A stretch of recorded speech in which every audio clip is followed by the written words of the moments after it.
Alright, so if I've set everything up as well as I think I have, this should be the beginning of my first ever stream. And to kick things off, we have a very serious, lore-friendly, and generally straight-faced guide to Dark Souls 3, one of my favorite games, and I think you'll learn very quickly the type of tone that this playthrough is going to have. Again, very serious, going to pay a lot of attention to lore and make sure we read item descriptions thoroughly so we fully understand what's going on here. We are, of course, going to start a new game, so we do not want a Luette player. And as you can see, we're just going with the default character, not making any changes to its appearance whatsoever. For your mortuary, obviously you can select any of these items. Doesn't really matter which, just doesn't make a huge impact on your game. I usually like to go with Anime King so much. It helps with leveling up a little bit in the early game, and can we play the game with this character? Yes! Exclamation mark. And here we are, arising out of our coffin and finding ourselves in the ash bricks. You'll notice that besides the introductory cutscene, there isn't really a lot of explanation for who we are, what we're doing here, or even really what the story of the game is. This is a different type of storytelling style that the creators of Dark Souls tend to use, where the story and a lot of information found in the game is found, well, through dialogue with the other friendly characters we'll meet, and but primarily through the descriptions of items in our I Do Not Know. So, really to understand the mechanics of this world and our place in it, we do need to look at such items. We start with a few in our inventory, such as our useful "this is a hole," and let's show item info and just read up on this. Free software killed product. Fill in the keys and drinks and place them in HP. Undead often followed below fire, but not outside Estus Flasket. And of course we have the iconic The Black Scene, sort of the symbol of the series at this point. We've got a couple multiplayer items that I probably won't be using, such as the Dark Breakdown with Crystal. Speaking of the invitation to the undead, Crystal sent the fantasy back to your home or back home. Use the lower part of this item if you plan to build a relationship. Very interesting how the game differentiates between the upper and lower parts of the item, and even the romance subplot. And you see most of our tabs here in our I Do Not Know are empty. Our material, key points, our sewing tab is even empty. The nearest weapon, though, we do have one of those. Club. With a simple wooden club, wounded attacks. This flawless strike tool is effective for people and can break the guard magazine. Loincloth. Very simple. It's just an appropriate option to waste some of its essential components. Profound, isn't it? Don't worry if this seems a bit confusing. Like I said, the more items you pick up, the more everything starts to make sense and we find our place in the world. Here we've got our first enemy. Very easy. It should go down even with our weak melee weapon if I can actually manage to hit. And enemies have a chance to drop items too, so every time we kill an enemy we just have a chance of picking up something that will make the lore of this game make a little bit more sense.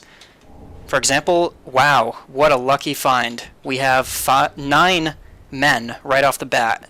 Men are some of the most important items in the game. You'll soon see why. It cannot be ruthless to say that it was burning in the developer's box. Increase fire resistance, increase HP, and die. I'll hold off on the explanation of what men do for your character for a little bit, but needless to say, that's a very good find.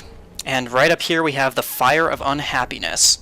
Incredible orange-eyed dragon wheel. You can hurt yourself. There is no useful force in this era. This is not the symbol of the dragon's worship. Some of the most horrifying organizations took action. Give them a sacred duty.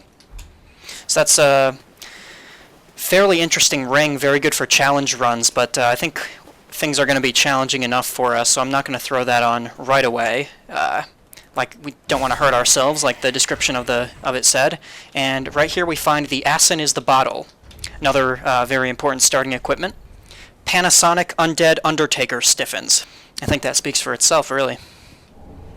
We've got 2 standard arrows. So you can find little bits of lore in even the strangest of places, even in these standard arrows that we find. An arrow that is used in the sky. At the same time, he has 2 arrows and corrects them when needed. And that description is very interesting, considering the fact that you get 2 arrows from this guy. So could this description be referring to that hollow we just killed? Who was this in a past life who had 2 arrows and used them when needed? I guess he shot one at us, so I suppose he had 3. Here we have our first bonfire up in a frankly beautiful view. You can see Lothric Castle up there, and, well, the only path forward, as it were, up to that strange tower up on the hill. And it's quite a good reward too. You get the gun of the dancer from this corpse.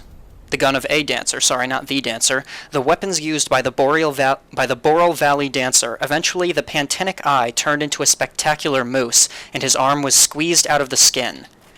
So, that's what we have to look forward to, spectacular moose and arms squeezing out. And we got 7 blue bug parens, and since we can only carry 5 of this particular item, 2 get sent to, well, our infinite storage that we can't quite access just. As for the parens themselves, medical hedgehogs made of small insects. The blue type will include magic damage for a short time. The northern valley is full of white worms, which means that the tools of the irritylate slaves that support this medicine are not long. Yeah, I can't imagine that you can use very long tools when you're making such small hedgehogs. 2 pine resin. Poison red round resin. I will not start from the beginning. Kind of interesting when the descriptions talk to you directly like that in the first person. I wonder why he won't start from the beginning. Maybe there's some sordid history to the pine resin that we just shouldn't know about. It is temporarily used on the right side of the addictive device. The tree corniceus gruce is a cannabis that makes this resin. Now, I guess in that sense it is forbidden, depending on where you live. Cannabis resin. What a world. Oop, oop, oop. And we have the Mask of the Nobility down here by the cliff. I think putting this on will be a large improvement from what we're currently looking at. Yeah, that looks a lot better. Irish tortilla and sell pearls. His air was a proud attitude. The merchant was one of the few survivors of ancient capital who later became part of the Pope Sullivan. Getting a mobile phone can help them forget their old home. Kind of a commentary on today's smartphone-focused youth. Getting a cell phone, you immediately forget about your home, everything you cared about, to say nothing of the Pope. And if you want to start off this boss battle the optimal way, don't wait for him to stand up, just immediately two-hand your weapon and get a few cheap hits on him while he's still standing up. This is our first boss of the game, Judge Gandhi. He gets a lot more dangerous when he goes into the second phase, as you can see. I usually avoid that, but this time I wasn't able to. Generally, for bosses like this, you want to stick behind them when possible, although with him I find it's just an issue when you get close to him. You just can't see a thing because of all this crap that's in the way. If we can knock him down, that would be helpful. The jump attack also provides quite a bit of an opening to hit him, and there we go. So I used up all my this as a whole, but in the end we got through it, and he dropped the scraped sword for us, which is the sword that we actually pulled out of him at the beginning. Immediately as we come out of here, we find another corpse laying against a gravestone. He's got 2 Titanite managers on him. Incredibly useful items. That can... Deck cabinets to store weapons. Doesn't look like any deck cabinet I've ever seen, but okay. Extended +3 titanium hours are Slavic girls. It was destroyed as a weapon to strengthen the rocket. Slavic girls, rocket. I wonder if this is some sort of commentary on the Russia-US space race. In fact, I'm pretty sure it is. And I've got 6 leather processing from over here. Stocking up on a lot of useful items early. This is why, even in the early stages of the game, it's a good idea to explore everywhere. Actually, our first spellcasting catalyst. We don't have the stats to use it right now, but it's good to have it nonetheless. Hurtley Girl Gertrude, scientific researcher successfully transferred to the crystal power of the Archangel, the suffering created for the religious. In his case, it was a miracle of miracles and magic. Skills, prayer in the desert again. If you have a very slow start in the design of the side, and then it just trails off. Perhaps even the narrator himself doesn't want to spill all the secrets of the crystal bell right away. Of course, we've got 9 blasts here. Once again, just early game consumable items that are nonetheless very useful. Urine is accused of black powder. This can cause an explosion or fire. And here is our Firelink Shrain, the main hub of the game where we will be coming back to again and again. And if we go down this side, the first chap we run into is this person, the first person in the game we can have conversations with. Oh, one, do you soon die of death? Yes, you are not alone. Humorous, we are innocent, cannot die clearly. It gives me a secret. Fire, not merciless, happy one. I Ranger, I love banners and I love you. The Lord therefore left all of his own existence, which may be submitted to them. For this reason, I am around you. Very popular NPC in this game, the fire extinguisher. They put one. You can take a lot. We can take a lot, and we'll probably have to, with all the punishment this game is ready to deal out. Do you know a little conversation?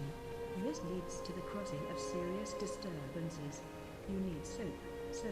Early in the game, if you don't have specific major pieces of equipment, she suggests that you buy them to, in that case, she's shilling the soap to us, which is an important tool if you want to do multiplayer. She has a lot of basics for us. There's the soap she wanted us to buy. It lets you leave a blank white cooperative shield to bring other players into your game. I'm coming. Best. Another problem. One of the special needs of the game of bullets is needed. The streetlights will not be used with renegades. That's all of his. Interesting, in the second to last one, he mentions bullets and streetlights. Seems kind of out of place for this game's time frame of a generally medieval setting, but you have to understand that the flow of time is convoluted in these games. That's an official part of the story, so it's possible that Andre comes from a time where bullets and streetlights are not so uncommon. Can we say, I feel 5 to 5 Lords of the Throne will welcome, and they are fire, to protect this world. It's important to combine lighting. We will also repair fire repairs. So the Lord came to Cinder. Maybe I'm small, I die clearly.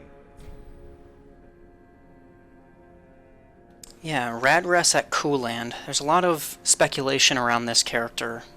Most importantly, why his throne is labeled Episode when that isn't his name, nor his title, nor where he comes from, or anything about him. So you have to keep our ears out if he ever mentions an episode, because that might be the crucial clue.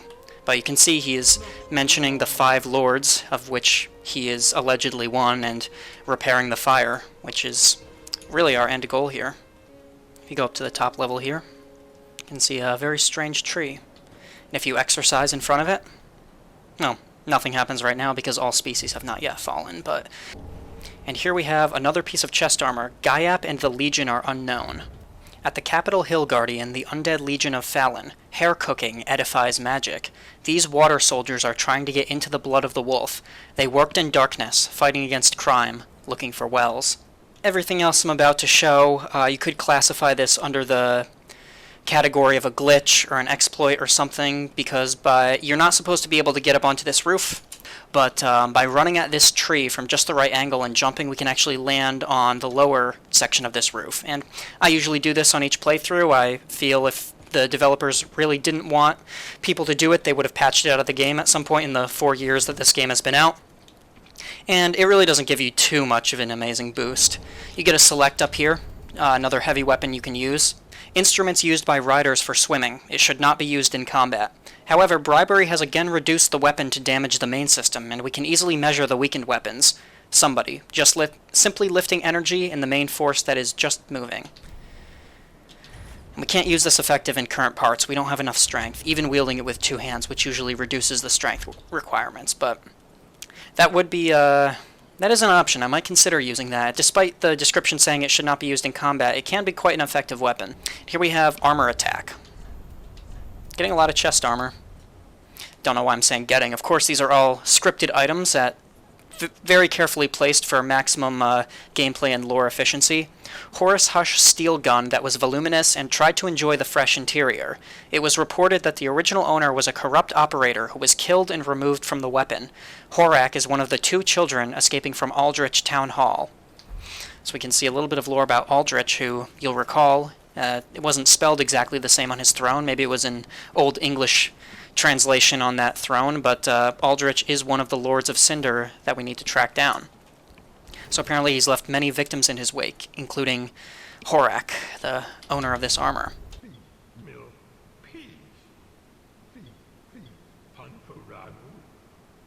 Ponzi's friends are ready. Now the spirit of Priscilla, a light of blue, cover it clearly, the cold weather, light and dirt.